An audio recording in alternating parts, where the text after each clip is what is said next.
Grandma would always make homemade mac and cheese, and she'd always make the most delicious meals. My mother was probably noted for many things.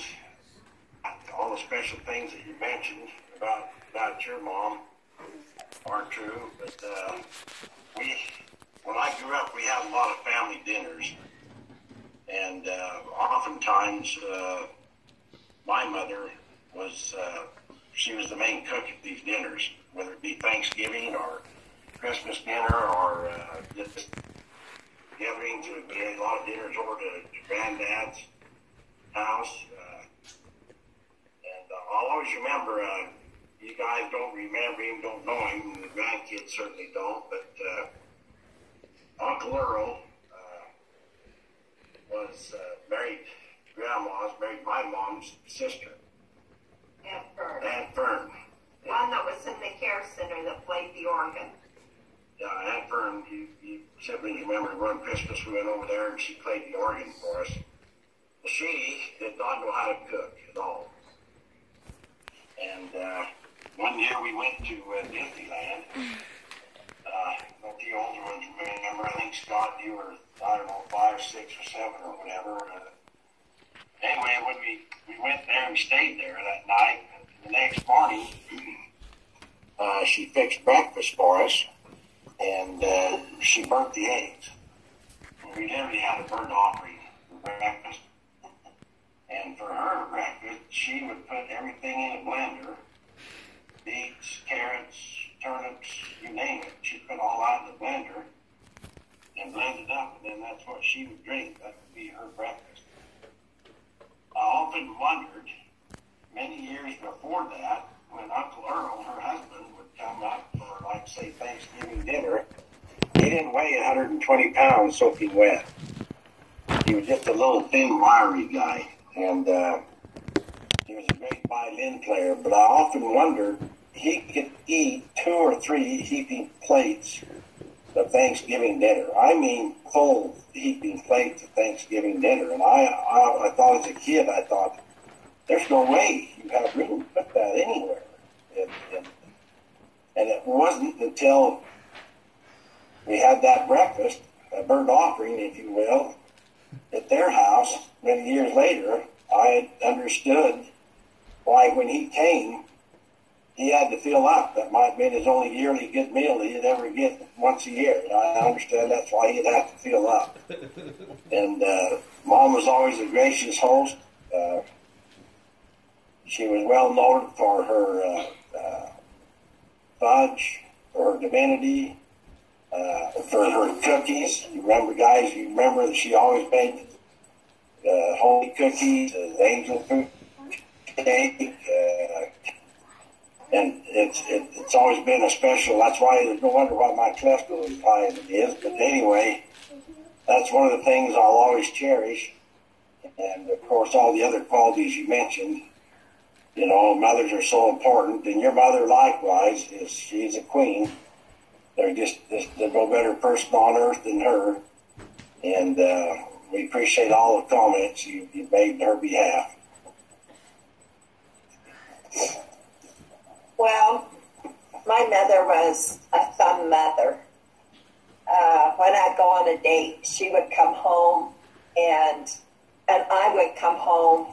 She would get up, and Dad would just be asleep. She'd sneak out of bed, and we would go walking, and we'd walk for a mile or two, and I would tell her about my date, and she would counsel me.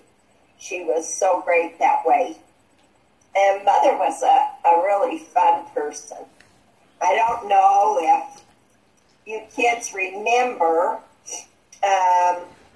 Catherine was just a baby, and Daddy was bishop, and I had decided to go back to school and work on my master's degree.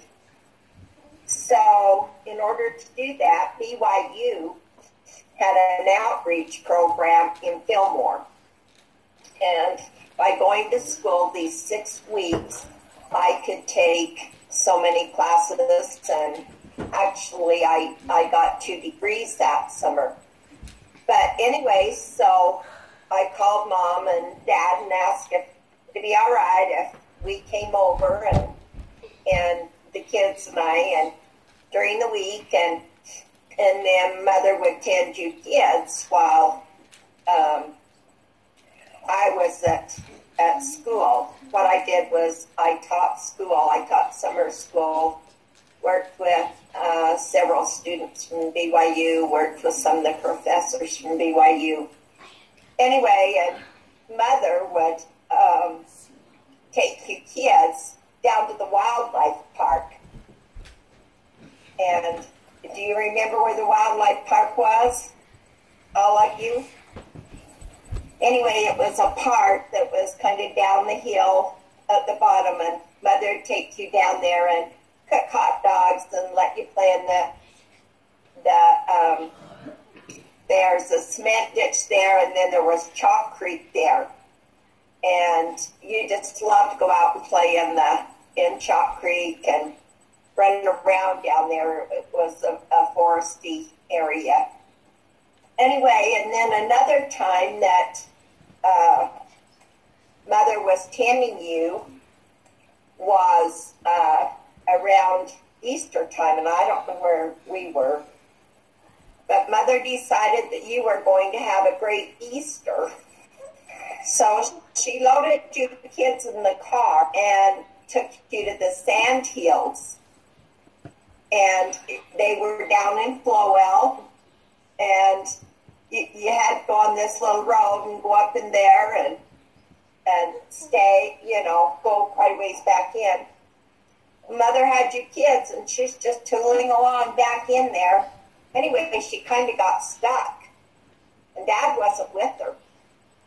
And so she says, oh, we'll just walk to the sand hills and have our, little Easter egg roll or whatever.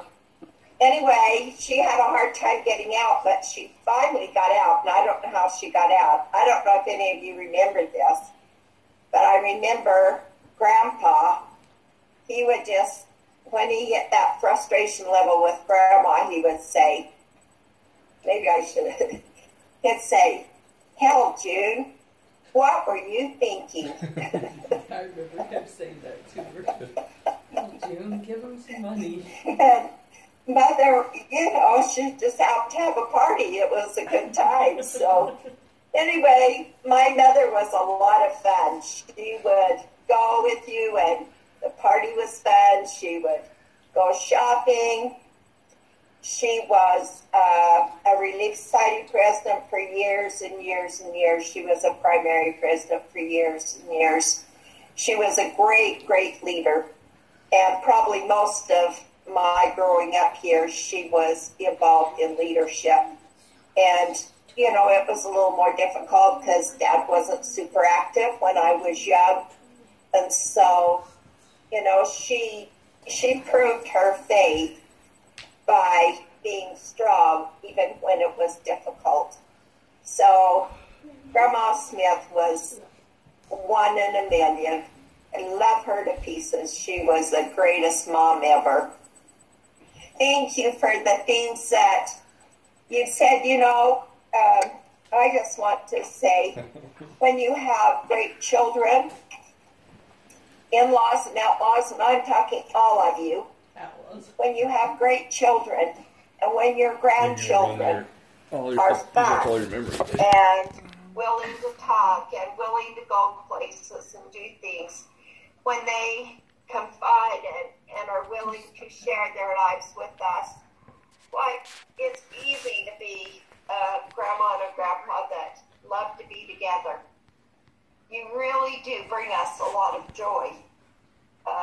We feel like we're very blessed to be part of this family because each one of you are teaching us, and we're proud of you.